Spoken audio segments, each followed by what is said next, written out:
Más de 23.000 patrocinios falsos. El servicio electoral emitió un comunicado este día jueves confirmando haber rechazado candidaturas ante un notario fallecido. Y adicionalmente pertenecían a una notaría que había desaparecido el año 2018. ¿Cuál es la historia del mayor intento de fraude electoral en los últimos 60 años? Son casos, la verdad, que rayan un poco en Netflix, digamos, en la ciencia ficción. ¿Quiénes están detrás de este engaño? Le decimos, Diego, pero tú no era que tenías 3.000 patrocinios en papel. Dice, no, teníamos 23.000 patrocinios en papel. Y nosotros dijimos, ya, acá hay algo. ¿Cómo se tramó este fraude? Bueno, pero obviamente que esos timbres o fueron robados o de alguna manera fueron plagiados. ¿Qué responden los involucrados? Que si lo hubiésemos revisado y hubiésemos sabido que era un notario muerto, no hubiésemos presentado ninguna candidatura. Hola, don Vladimir. Fuimos en busca del fantasma, la persona que según el ex candidato Diego Ancalao habría cometido el fraude. Es mentira, amigo, mentira. Por ahí te has enterado y tengo antecedentes, dijo, no, a este güey le echamos la culpa. Él dijo, aquí encontré un chivo expiatorio, con este hueón no. Tú estás hablando de un delincuente. Y me llama a mí, que soy analista político y es candidato presidencial, para preguntarme sobre un delincuente.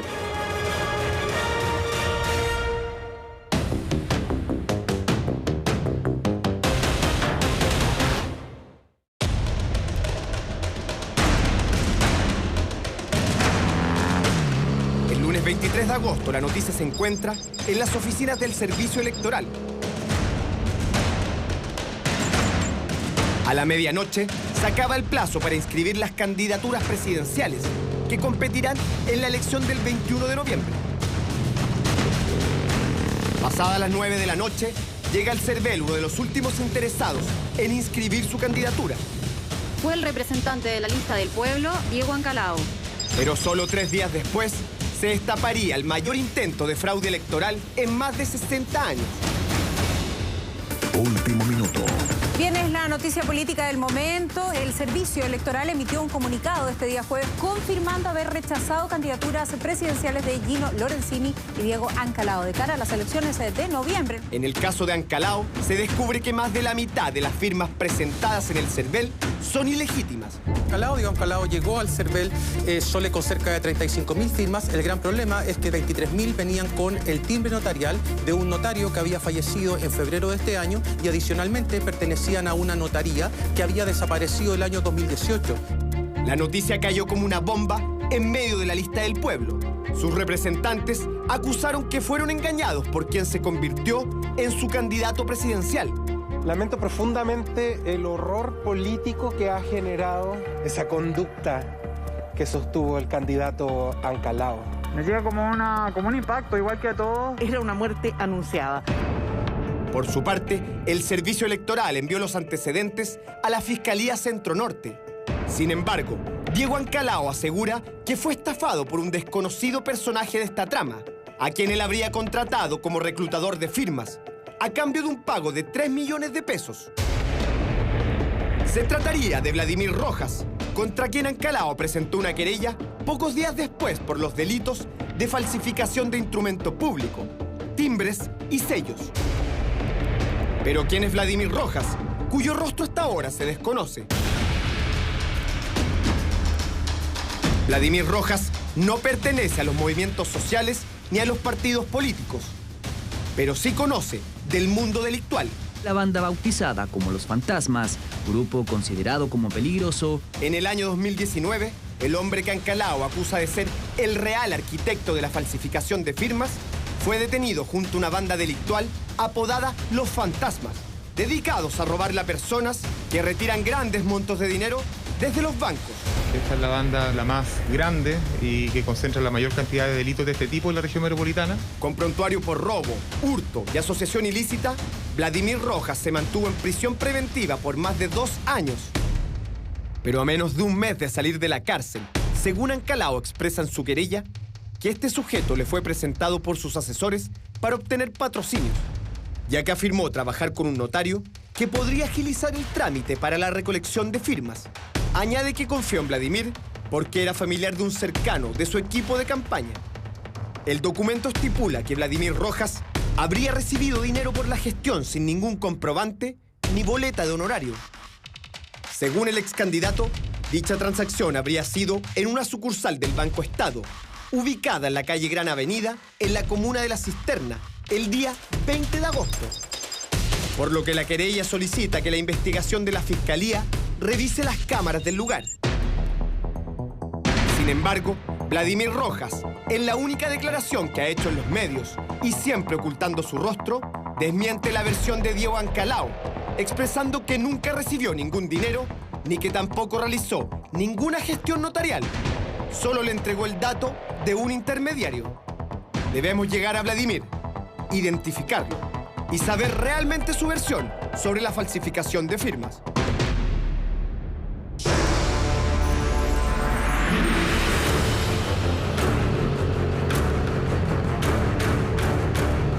No tenemos más antecedentes que su supuesto domicilio.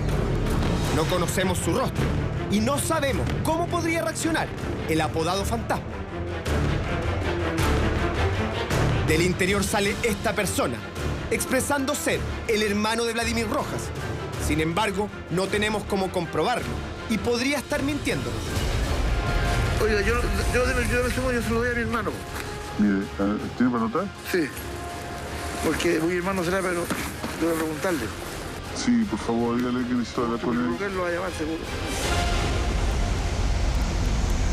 Pocos días después, logramos contactarnos telefónicamente con Vladimir. Oiga, don Vladimir, yo quería conversar un segundo con usted por el caso de Ancalao, lo que le tocó vivir. ¿Sabe lo que pasa? Mire, yo he estado metido en el mundo de la delincuencia mucho tiempo. Yo, lamentablemente, yo tengo que seguir viviendo. Si no aparezco relacionado con esto, voy a quedar con cartel de sapo. Chao. Debemos buscar otra manera de llegar al fantasma y averiguar su real participación en los hechos. ¿Cómo fue realmente el modus operandi usado en este caso? ¿Serán reales o inventadas las personas que aparecen firmando en las papeletas? ¿Se habrán sacado de una base de datos ya existente y se falsificaron los timbres del notario muerto? Según constatamos en nuestra investigación, la primera alerta surgió al interior del CERVEL, cuando al revisar las papeletas entregadas por Ancalao, se dieron cuenta que al menos 100 firmas tenían la misma caligrafía. Esto llamó la atención, y al analizar la totalidad de los documentos, se dieron cuenta que más de 23.000 estaban certificados en una notaría que ya no existe, y peor aún, ante un notario que falleció en febrero de este año. Para el representante de los notarios de Chile, en el caso de Ancalao, la modalidad de este engaño podría tener su explicación en el mal uso de los timbres que tenía el notario fallecido. Obviamente que esos timbres o fueron robados o de alguna manera fueron plagiados. Hoy día hay gente que puede mandar a hacer timbre, como está la cosa hoy día. En la denuncia que presentó el CERVEL a la Fiscalía, detallan que, por ejemplo, se habrían validado más de 9.000 firmas en un solo día ante el supuesto notario. Algo que para el representante del gremio es matemáticamente imposible. Yo creo que mínimo son 5 minutos entre la identidad, presentarse con él, poner la web. Y si calculamos a 5 minutos, no sé, en una hora tenemos 10 personas, ¿cierto? Más o menos. Entonces, estamos calculando, imagínense usted, 9.000. De haberse hecho todas el mismo día, el notario debió certificar 375 personas por hora, trabajando todo el día y toda la noche. Es un caso demasiado burdo, son casos extremos. Nadie va a pensar que más de 20.000 firmas van a ser validadas ante un mismo notario y que además el notario estaba muerto. Son casos, la verdad, que rayan un poco en Netflix, digamos, en la ciencia ficción. Todo parece indicar que el modus operandi fue usar timbres robados o clonados. Pero los nombres y RUT que supuestamente usó Ancalao, ¿eran inventados? ¿O los habrá sacado de alguna base de datos? A Luz Alca, ex integrante de la lista del pueblo, le llamó la atención que en la campaña en terreno se le dijera a las personas que su nombre estaría en el apoyo de la candidatura, luego de darle un simple me gusta a las redes sociales de Ancalao. En febrero o marzo, en la zona donde yo vivo, una vecina mía nos comentó que había pasado a su casa. Imagínate el nivel de información. Le dijo a la vecina que si ella ponía un like en la página, en el Facebook de él, entonces probablemente lo iba a estar patrocinando. ¿Podría Diego Ancalao haber usado los nombres de quienes le dieron like en Facebook, Instagram y Twitter? O sea, como denme un like y me van a estar patrocinando. Entonces, eso a mí como que me deja una cosa así como wow. Yo lo comenté al interior de la orgánica, una persona que informa a ese nivel a la gente no es el candidato. Pero ¿cómo logró Diego Ancalao convertirse en el candidato presidencial de la lista del pueblo? El movimiento que nace tras el estallido social de octubre de 2019 irrumpe en la política nacional generando gran adhesión popular.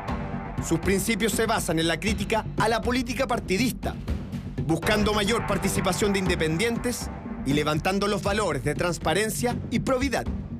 Sin embargo, a poco andar, se verían involucrados en un escándalo que hizo trizas muchas de sus consignas. La Lista del Pueblo es una organización política electoral que buscaba en primer lugar llevar a la gente común y corriente a escribir en una nueva Constitución de Chile. Nosotros somos una organización horizontal que busca en todo momento el asambleísmo, ¿ya? Pero el asambleísmo, como tiene sus pros, también tiene sus contras. Es difícil tomar decisiones. Montesinos expresa que Ancalao fue asignado como el candidato presidencial porque fue el que llegó a recaudar más firmas y ese era el requisito pactado dentro de la Lista del Pueblo. Sale Diego Ancalao, tiene una mayor cantidad de patrocinios y nosotros, respetando los acuerdos, decidimos acompañarlo hasta los últimos días. Él nos dice que tenía 22.000 patrocinios inscritos en el CERVEL. Nosotros se los pedimos durante una semana. Según Montesinos, Ancalao decía tener 3.000 firmas en papel notarial y el resto en la modalidad online de clave única. Sin embargo, constantemente, según él, se negó a mostrar la documentación y ya llegaba el último día para inscribir la campaña. Y el día lunes 23 no nos contesta el teléfono. Nosotros queríamos contactarnos con él para que él nos demostrara que tenía los patrocinios en el server que él decía. Él se iba a presentar a las 7 y llega a las 9:30 con cajas de patrocinio y en el momento nosotros le decimos, cuando lo vamos a buscar al auto, le decimos, Diego, pero tú no era que tenías 3.000 patrocinios en papel. No, pero si aquí vienen y todo eso. Y después de que entra el CERVEL, después que sale nos dice, no, teníamos 23.000 patrocinios en papel. Y nosotros dijimos, ya, acá hay algo. Diego Ancalao siempre dijo que tenía muchas organizaciones que le apoyaban, él llegó solo. El resto de la historia ya la sabemos. Y lo que también sabían dentro de la Lista del Pueblo es que Ancalao ya había estado involucrado con anterioridad en un caso de falsificación de firmas notariales en la compra-venta de una propiedad. ¿Ustedes sabían del historial de Ancalao? ¿Sabían que fue investigado por una falsificación de firma por una propiedad? Él nos demostró con antecedentes que no fue juzgado, que estuvo así, que lo detuvieron, que estuvo procesado, pero que él había salido limpio de eso. Y al tener organizaciones sociales a nivel nacional y más de la revuelta social que lo apoyaban, incluso muchas personas conocidas del medio, como Daniel Muñoz, como Claudio Narea, como algunos escritores le prestaban su apoyo públicamente, nosotros le dimos la opción para que participara de la consulta ciudadana. Pero habría otro hombre clave en el ingreso de Diego Ancalao a la Lista del Pueblo. Diego Ancalao es una persona que la conocemos porque le pidió a Rodrigo Bade en su momento que lo apoyara, y así como aparece en nuestra órbita Diego Ancalao, ¿ya? O sea, por Bade, ¿conocieron a Ancalao por el apoyo? Él en forma personal, separado de la lista, le presta su apoyo, pero para que sea una opción sin saber también lo que había detrás de Diego Ancalao. Ya demostramos que juntos podemos instalar a los independientes en los espacios políticos. Hoy fue la Convención Constitucional, ¿por qué no mañana la presidencial? Según el vocero de la Lista del Pueblo, fue Rodrigo Rojas Bade, uno de los electos constituyentes del movimiento político, el primero en vincularse con Diego Ancalao. 9 días después, Rojas Bade protagonizaría un nuevo escándalo que remece a la política nacional, la confesión de una gran mentira que lo ayudó a salir electo constituyente. Contarles que yo mentí sobre mi diagnóstico. No tengo cáncer. 2 semanas después del escándalo, Rojas Bade renuncia a la convención. A la luz de estos escándalos, vale la pena recordar que el 13 de agosto, la ONG Chile Transparente ya había advertido sobre la pertinencia de investigar si la Lista del Pueblo era un partido político encubierto o un movimiento de independientes. La Lista del Pueblo quiso llevar candidato presidencial, realizó una especie de primarias internas, una consulta interna, tenía un tribunal de ética que expulsaba gente, tenía lineamientos claros, quería levantar nóminas de candidatos a lo largo de todo el país. Eso claramente es un partido político y nuestra legislación señala que eso no puede ocurrir. La historia cambió porque la lista del pueblo cayó en una especie de desgracia. Pero si la lista del pueblo hubiera continuado en su accionar, lo que nosotros pedimos desde Chile Transparente era que el Servicio Electoral presentara ante un tribunal de garantía una denuncia por infracción a la Constitución en este caso y que efectivamente se persiguiera a aquellos que actuaban queriendo ser un partido sin serlo. Vamos nuevamente en la búsqueda de Vladimir Rojas, cuyo rostro no se conoce hasta el día de hoy y a quien Diego Ancalao acusa como el único culpable del caso de las firmas. Vamos, me voy a bajar. Hola, don Vladimir. ¿Cómo está? Y lo encontramos. Este es el rostro del apodado Fantasma y quien según Ancalao habría recibido 3 millones de pesos por ayudarle a conseguir firmas. Es el intermediario que recibió dinero afuera de un banco en la cisterna. ¿Eso es verdad? Él lo dice en su... Él dice que usted recibió dinero. Voy a vender estas 2 baterías para cortarme el pelo. Es mentira, amigo, mentira. Vladimir niega haber recibido dinero en la sucursal bancaria, lo que se contradice con la querella presentada por Ancalao. Mentira, eso todo es mentira. Lo bueno es que todo está respaldado en cámaras donde él hizo la transacción con otra persona y me quiere involucrar a mí. En ese supuesto banco. No, si el banco de la cisterna que él declara. El banco no muestra nada, ¿no? Si él se juntó con la persona allá en los tribunales, hermano. Ahí va a estar, ahí está toda la clave. ¿Ya? Este buen se va a traer solo por su propio peso. Mire, me está haciendo hablar. Ya. Yo no me quiero jugar. Porque él dijo, de hecho, hay un informe, yo se lo puedo mandar. ¿Lo ha visto? Escúcheme, este caballero, yo lo conocí fortuitamente, tal como declaré, lo conozco fortuitamente, durante 2 días estoy en contacto con él y nada más. Claro, pero ahí se ha enterado, y en cuanto se enteró, dijo, no, a este güey le echamos la culpa. Pero en definitiva, ¿cuánto? O sea, Ancalao lo metió en este... No, se quiso lavar las manos conmigo, nada más. Eso más le voy a decir. Él dijo, aquí encontré un chivo expiatorio, con este hueón me voy.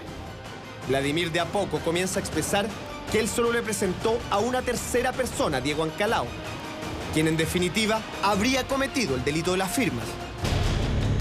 Hice una palería de no dar un peso, para hacer un favor. ¿Y ese favor cuál fue en general? ¿Qué parece ahí por la...? Pero es que presentarle a la persona no hay nada que tenía... Que supuestamente tenía. ¿Y ese quién es? ¿Que esa persona quién es? Ahí lo están buscando. Ahí lo están buscando. ¿Pero quién es? Si usted me puede ayudar para yo poder llegar a esa persona. Es que ni yo no tengo la... Pero usted lo conoce, no, pero sabe los nombres. Usted le presentó a un tipo, Ancalao. Pero me está haciendo... Vladimir se niega a entregar la información, pero me advierte que esta tercera persona ya está siendo buscada por la fiscalía. Atrapado en su propia mentira. Pero yo estoy claro, yo estoy... No pierda el tiempo, yo no me ha sentado. ¿Ya? Bueno, ¿vale? Muchas gracias. Que esté bien, chao. Finalmente, nos reunimos con el propio Diego Ancalao para conocer su versión. Primero confirmamos que Rodrigo Bade fue quien lo acercó a su grupo político. ¿Cómo se vinculó tu historia con la lista del pueblo?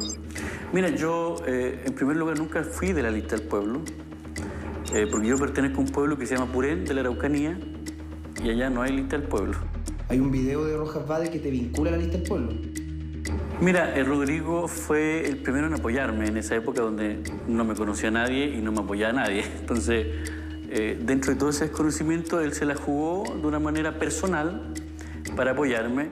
Pero al querer indagar en el delito de las firmas y la supuesta contratación del apodado Fantasma por 3 millones de pesos, la entrevista cambiaría radicalmente de tono.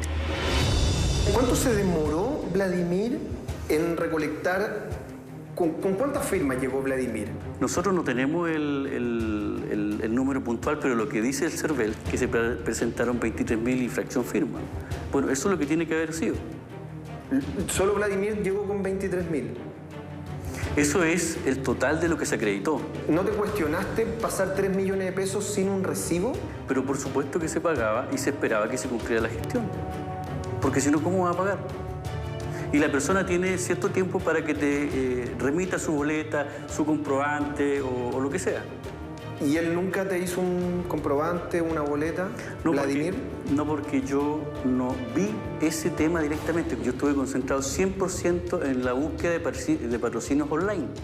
Perfecto. Yo no tuve relación con esta persona. El trabajo que él hizo lo entregó al equipo que trabajaba con él y se fue a entregar directamente al CERVEL. Eso es lo único que nosotros sabemos. Y es lo que está en la querella. Para ser candidato a la presidencia, el CERVEL exige más de 33.000 firmas. Ancalado declara que reunió de forma online 12.000. El resto fue la gestión del ex integrante de la banda delictual, Vladimir Rojas. Sin embargo, nunca revisaron las papeletas que entregó el fantasma. ¿Ustedes nunca revisaron esas papeletas que llegó Vladimir? No, porque si lo hubiésemos revisado y hubiésemos sabido que era un notario muerto, no hubiésemos presentado ninguna candidatura, no hubiésemos presentado ninguna caja. O sea, yo soy un analista político, soy profesor, soy columnista. Jamás me hubiese prestado para participar en una situación irregular si lo hubiésemos sabido. ¿Quién se encargó del trabajo que hizo Vladimir? Bueno, todo eso lo estaba investigando, como te digo. Pero eso es interno de tu campaña, o sea, eso pasó dentro de tu campaña, sí, no era una investigación. Pero está judicializado, hay una querella. ¿Tú fuiste a declarar ya? Sí, yo ya me reuní con el fiscal y vamos a seguir reuniéndonos y vamos a seguir pidiendo pericia y vamos a seguir pidiendo todas las diligencias necesarias.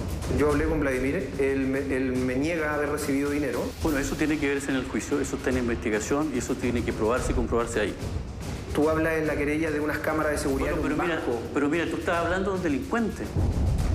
¿Ya? Tú estás hablando de una persona que ha sido condenada. Y me llama a mí, que soy analista político y es candidato presidencial, para preguntarme sobre un delincuente.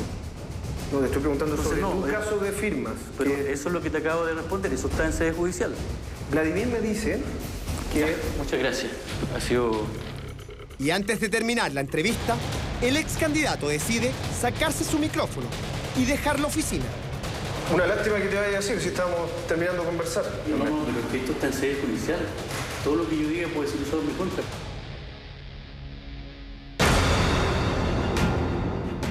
¿Será que solo hay que dejar en manos de la justicia este tipo de casos? ¿O es hora de fortalecer las instituciones del Estado que fiscalizan la idoneidad de los candidatos y precandidatos? Evidentemente la legislación no va para todo. Entonces aquí lo que debiese haber, y que nosotros hemos sostenido, es una regulación mucho mayor en los periodos preelectorales, es decir, cuando se conforman estos movimientos, cuando hay ciertas candidaturas que son precandidaturas, y para eso se requiere una reforma legal. Mientras, es la justicia quien deberá establecer las responsabilidades y eventuales sanciones para los investigados. Sin embargo, es evidente que el episodio ha dañado severamente la fe pública en un año decisivo para el país y nos plantea urgentes desafíos para elevar los estándares de fiscalización de las autoridades que nos representarán democráticamente a futuro.